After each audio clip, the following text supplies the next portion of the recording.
and that makes off-roading absolutely amazing. Yeah, this vehicle can actually have a turning circle of about 11 meters. That's about 33 feet.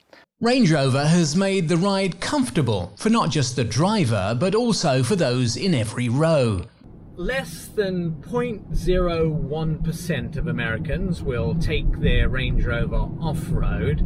Most of us will be driving Range Rovers on-road, and the air suspension, although good for off-road, makes my bum not numb when I'm driving on long road trips on the blacktop.